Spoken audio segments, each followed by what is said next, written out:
नमस्कार दोस्तों, वेदा क्लासेस में आप सभी का स्वागत है। दोस्तों आज की इस वीडियो में हम लेकर आए हैं मैथ, जो कि चैप्टर होने वाला है हमारा लाभ और हानि। इस लाभ और हानि में हम यानी कि प्रॉफिट एंड लॉस में एक एक चीजों को समझते हुए चलेंगे कि क्या चीज इसमें होता है, बेसिक स्ट्रक्चर क्या होता है, बेसिक फॉर्मूला क्या होता है, जिससे हम कोई भी क्वेश्चन जब करें ताकि वो आसानी से सॉल्व हो जाए। तो चलिए स्टार्ट करते हैं क्या चीज होता है इसमें। तो सबसे पहले हम इसमें ये जानेंगे दोस्तों कि क्रय मूल्य क्या होता है। क्रय मूल्य के बारे में जानकारी प्राप्त करते हैं। तो दोस्तों ये क्रय मूल्य है, यानी कि क्रय मूल्य को दोस्तों हम अंग्रेजी में बोलते हैं कॉस्ट प्राइस। इसी कॉस्ट प्राइस का शॉर्ट फॉर्म सीपी होता है। सीपी क्या चीज होता है, सीपी उसके बारे में हम जानकारी प्राप्त करते हैं। मैं आपको एग्जांपल देता हूं। जैसे आप गए हैं साइकिल खरीदने, साइकिल वो नई नहीं है, पुरानी ही साइकिल है, सेकंड हैंड साइकिल है। आप खरीदने गए हैं और आपको अच्छे खासे रुपए में मिल भी गया। हम मान लेते हैं कि आपको वह साइकिल 1000 रुपए में मिला है। 1000 रुपए में, ये सेकंड हैंड साइकिल की बात कर रहे हैं, सेकंड हैंड साइकिल, ये रुपए में मिला है हमें 1000 रुपए में। ठीक है दोस्तों, क्या चीज बात कर रहे हैं हम? साइकिल की बात कर रहे हैं, साइकिल की। अब इसकी हालत सही नहीं है, इसकी हालत सही नहीं है, तो इसकी हालत सही करने के लिए यानी कि इसकी मरम्मत करने के लिए हमें कुछ पैसे की जरूरत है, कुछ पैसे खर्च करने की जरूरत है। फॉर एग्जाम्पल की अगर हम बात करें कि इस साइकिल में मान लो टायर ही गड़बड़ है, टायर गड़बड़ है और टायर आपको लगवाना है, तो क्या करेंगे? टायर है 300 रुपए का, टायर है कितने का? 300 रुपए का है। 1000 रुपए तो आपने खरीदा है, पहले से दे दिया है। अब 300 रुपए में इसमें आपको टायर लगवाना है। इसमें सीट कवर भी गड़बड़ है, सीट कवर भी गड़बड़ है। सीट कवर ये आपको मिल रहा है कितने में? 50 रुपए में। तो ओवरऑल यहां पर देखना है कि कॉस्ट प्राइस किसे बोलेंगे, यानी कि क्रय मूल्य किसको बोलेंगे। तो यहां पर ये जितना टोटल मिलाकर के हमारा खर्चा हो रहा है उन्हीं को हम कॉस्ट प्राइस बोलते हैं, यानी कि क्रय मूल्य बोलते हैं। तो कुल जो खर्चा होगा ओवरऑल जो हमारा क्रय मूल्य होगा वही चीज तो है ये क्रय मूल्य। यानी कि क्रय मूल्य क्या होगा? 1000 नहीं होगा केवल, इसके साथ साथ ये भी होगा, प्लस में ये भी होगा, यानी कि टोटल कितना होगा? 1350 रुपए। अगर हम उसमें खर्चा ना करते, कोई भी चीजें खर्चा ना करते, एक्स्ट्रा ना करते, तभी ये हमारा कॉस्ट प्राइस होता। बट इसमें कुछ प्रॉब्लम है। जब उस प्रॉब्लम को हमें सॉल्व करना है, यानी कि उसमें कुछ खर्चा करना है, तो वो भी हमारा कॉस्ट प्राइस के अंतर्गत ही चढ़ेगा। जैसे कि यहां पर अब हमारा ये टोटल मिलाकर आया है हमारा कॉस्ट प्राइस। अब हम बात करते हैं सेलिंग प्राइस की। ये आशा करते होंगे कि समझ में आ गया होगा। भाई विक्रय मूल्य जिसको हम अंग्रेजी में बोलते हैं विक्रय मूल्य, अंग्रेजी में इस चीज को हम बोलते हैं सेलिंग प्राइस। इसका जो शॉर्ट फॉर्म होता है फ्रेंड्स, इसका शॉर्ट फॉर्म होता है एसपी। क्या चीज होता है हमारा सेलिंग प्राइस? देखते हैं। भाई आपने साइकिल खरीदा है, कितने का? ओवरऑल इसको बनवाने के बाद जितना हमें खर्चा आया है वो आया है 1350 रुपए का। अब हम मान लेते हैं कि इसको बनवा दिया, थोड़ा सा न्यू हो गया साइकिल। अब साइकिल जब न्यू हो गया तो आप बेच रहे हैं, इस चीज को आप बेच दे रहे हैं। जब बेच रहे हैं तो कितने में? मान लो 2000 रुपए में बेच रहे हैं, आपने 2000 रुपए में बेच रहे हैं। तो यहां पर आपने देखा कि खरीदा है कितने में? 1350 रुपए में। आपने बेचा कितने में? 2000 रुपए में। तो जो बेचा है आपने वही तो है विक्रय मूल्य। जो खरीदा है आपने, जितना पैसा खरीदने में दिए हैं वो होता है हमारा क्रय मूल्य, यानी कि कॉस्ट प्राइस। और जितना बेचने में पैसा तुमको मिलेगा उसको बोलते हैं हम सेलिंग प्राइस बोलते हैं, यानी कि विक्रय मूल्य बोलते हैं। बताओ यहां तक समझ में आया कि नहीं आया? अब हमें यह सीखना है कि किन स्थितियों में हमें लाभ होगा और किन स्थितियों में हमें हानि होगा। चलिए देखते हैं। जैसे हम यहां पर अगर बात करें किस चीज का, लाभ की बात करते हैं, लाभ की बात करते हैं, तो लाभ बराबर में क्या होगा? एक थोड़ा सा एग्जांपल और लेते हैं, समझते हैं। भाई हमने यहां पर 1350 रुपए में 1350 रुपए में साइकिल को पूरा कंप्लीट किया है। बेचा कितने में है? तो बेचा है सर 2000 रुपए में बेचा है, 2000 रुपए में। तो ये जो खरीदा है इस चीज को हमने तो बोला सीपी, ये जो बेचा है इसको हमने बोला क्या? एसपी। यहां पर ये देखना, जिसको आप, जिस व्यक्ति को ये चीज बेच रहे हो ना, वो उसका सीपी होगा, यानी कि क्रय मूल्य होगा, और तुम्हारा क्या होगा?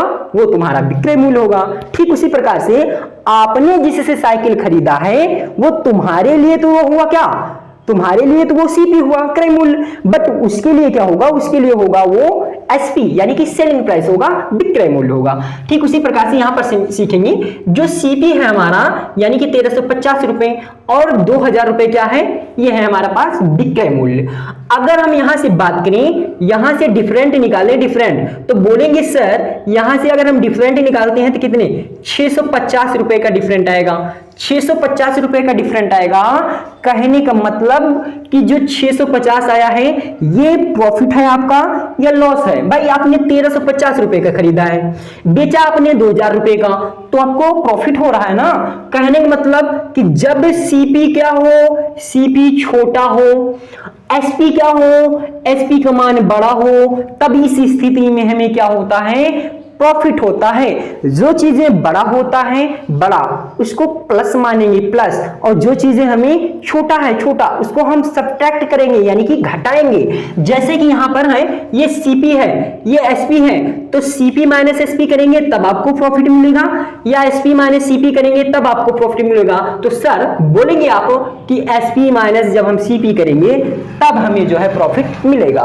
तो वही चीज हमें लाभ का जो फॉर्मूला निकल कर आता है, वो लाभ का फॉर्मूला क्या होता है दोस्तों? कि विक्रय मूल्य माइनस में क्या होगा?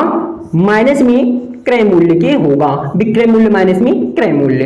भाई इसी चीज को हम लिख सकते हैं, प्रॉफिट बराबर में क्या होगा?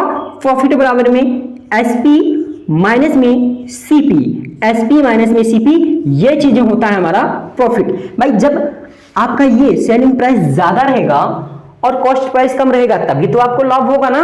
भाई कोई चीज है, आपने मान लो, हम और एग्जांपल लेते हैं, कोई चीज है, आप पेन लेकर आए हैं, एक बंडल पेन लेकर आए हैं, उसमें 12 पेन है, और वो मान लो आपको 60 रुपए में मिला है, यानी कि एक पेन कितने मिला? आपका 5 रुपए का मिला है। तो 5 रुपए का आपको मिला है, वो 60 रुपए का है, आपने बेच दिया कितने का? उसी पेन को बेच देने हैं आप 6 रुपए में, यानी कि 72 रुपए में। जब 72 रुपए में आप बेच रहे हैं, तो 72 रुपए में जब बेचा आपने, तो ये जो बेचा हुआ है उसको तो बोलते हैं हम क्या? सेलिंग प्राइस, और जो खरीदा हुआ है क्या? उसको बोलते हैं हम कॉस्ट प्राइस। इस स्थिति में जो ये होगा सेलिंग प्राइस और ये कॉस्ट प्राइस, तो सेलिंग प्राइस आपका ज्यादा है ना, और कॉस्ट प्राइस क्या है? कम है, तभी तो बोलेंगे आपका प्रॉफिट है। तो वही चीज यहां पर है कि जो प्रॉफिट निकालेंगे तो होता है हमारा एसपी माइनस में सीपी। अगर यहां से ये भी पूछा जाता है कि लाभ प्रतिशत क्या होगा? लाभ प्रतिशत, अब बताओ भाई लाभ प्रतिशत का फॉर्मूला क्या होगा? ये लाभ है तो ऊपर लिखना है लाभ, बटे में क्या करना है? बटे में होगा हमारा क्रय मूल्य, बटे में होगा हमारा क्रय मूल्य, और गुना में क्या होगा? गुना में 100 कर देंगे। यानी कि जो हमारा फॉर्मूला निकल कर आया, क्या निकल कर आया?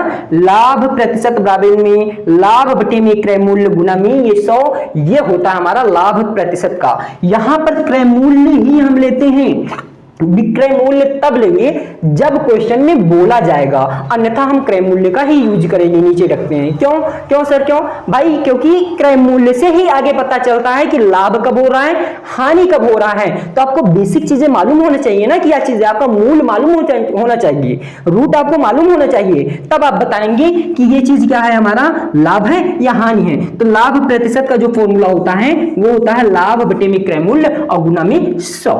अब वैसे यहां पर निकालेंगे हम हानि बराबर में क्या होगा फ्रेंड्स? हानि का हमारा फॉर्मूला होता है, देखो ध्यान से, हानि बराबर में क्या होगा? जैसे आपने मान लो कोई चीज खरीदा है, कोई वस्तु खरीदा है, 1000 का है, और आप बेच दे उसको कितने में? 800 में, यानी कि 1000 रुपए वाली चीजों को आप 800 रुपए में बेच रहे हैं, तो क्या होगा? आपका प्रॉफिट होगा या लॉस होगा? तो बोलेंगे सर आप, हमारा प्रॉफिट नहीं है, हमारा लाभ नहीं है, बल्कि हमारा हानि हुआ है। कितने का हानि हुआ है? 200 रुपए का हानि हुआ है। कहने का मतलब इसमें बड़ा कौन है? बताओ, सेलिंग प्राइस बड़ा है या कॉस्ट प्राइस बड़ा है? तो बोलेंगे सर यहां तो हमारा कॉस्ट प्राइस बड़ा होगा ना, सेलिंग प्राइस क्या होगा, कम होगा, तभी तो घटाएंगे, सब्ट्रैक्ट करेंगे तभी तो आएगा हमारा 200। तो वैसे यहां पर लिखेंगे हानि बराबर में क्या होगा, क्रय मूल्य, क्रय मूल्य माइनस में विक्रय मूल्य, क्रय मूल्य माइनस में विक्रय मूल्य।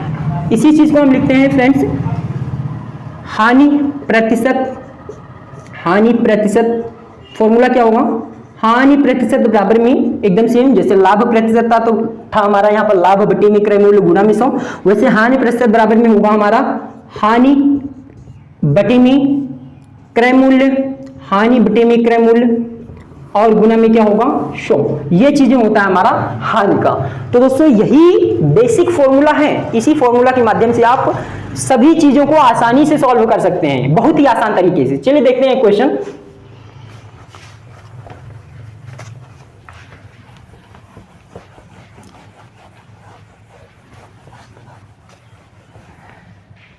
जैसे हमारा एक क्वेश्चन है, क्वेश्चन नंबर 1, किसी वस्तु को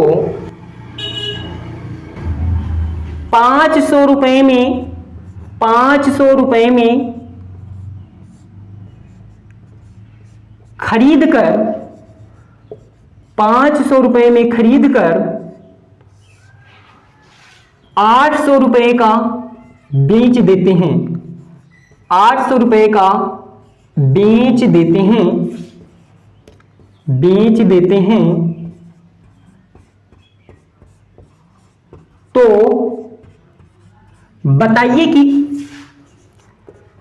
कि लाभ हुआ है या हानि, लाभ हुआ है या हानि, ये आपको बताना है, लाभ या हानि, और आपको परसेंटेज भी बता देना है इसी के साथ साथ। चलिए देखते हैं भाई, हमारे कहने का मतलब यह है नहीं 500 रुपए का हमने खरीदा है कोई चीज है, 800 रुपए का हमने बेच दिया है, तो क्या करेंगे सर, जो आपने खरीदा है यानी कि वो चीज है हमारा सीपी, वो चीज क्या है सीपी, तो क्रय मूल्य तो दिया गया है हमारा, क्रय मूल्य क्या है भाई, तो क्रय मूल्य हमारा दिया गया है यानी कि सीपी, सीपी बराबर में क्या है, तो बोलेंगे सर सीपी है हमारे पास कितना 500, और विक्रय मूल्य यानी कि बेच दे रहे हैं, विक्रय मूल्य बराबर में कितना है, तो विक्रय मूल्य यानी कि एसपी, एसपी बराबर में कितना है, एसपी बराबर में है 800। अब ये बता 500 का खरीदा है, 800 रुपए में बेचा है, तो लाभ हुआ है या हानि, तो बेसिकली बता सकते हैं आप कि हमें प्रॉफिट हुआ है यानी कि लाभ हुआ है। तो लाभ बराबर में क्या होगा, लाभ बराबर में क्या होगा, तो बोलेंगे सर 800, फॉर्मूला क्या होता है, फॉर्मूला होता है हमारा विक्रय मूल्य, विक्रय मूल्य माइनस में क्रय मूल्य, विक्रय मूल्य माइनस में क्रय मूल्य। भाई विक्रय मूल्य कितना है 800, माइनस में क्रय मूल्य कितना है 500, घटाएंगे कितना होगा हमारा 300, ये 300 रुपए हमारा हो गया। दोस्तों इसका जो ट्रिक होता है देखते हैं कैसे लगाते हैं। आपको सबसे पहले सीपी और एसपी का रेशियो लेना है, सीपी और एसपी का रेशियो। भाई सीपी कितना है हमारे पास 500, कितना है 800, डिफरेंट कितने आए, कितने का प्रॉफिट हुआ हमें, कितने का प्रॉफिट हुआ है, कितने का प्रॉफिट, तो बोलेंगे सर 300 रुपए का हमें प्रॉफिट हुआ है। अगर आपको प्रॉफिट परसेंटेज निकालना है तो क्या करेंगे, ये जो हुआ हमारा, ये हुआ हमारे प्रॉफिट। अगर आपको प्रॉफिट परसेंटेज निकालना है तो क्या करेंगे, फॉर्मूला होता है प्रॉफिट बटे में, यहां से क्या होगा, यहां से होगा प्रॉफिट कितना है 300 बटे में सीपी कितना है 500 गुना में 100, डबल जीरो से कैंसिल, 5 के 30, यानी कि जो 60% होगा वो हमारा प्रॉफिट होगा। तो दोस्तों यही कुछ एग्जाम्पल हमने दिया, इसी प्रकार से आगे भी हम करते हुए चलेंगे। तो दोस्तों अगर हमारा वीडियो अच्छा लगा हो तो लाइक शेयर एवं सब्सक्राइब जरूर कर दें। चलिए मिलते हैं नेक्स्ट वीडियो में, तब तक के लिए जय हिंद, वंदे मातरम।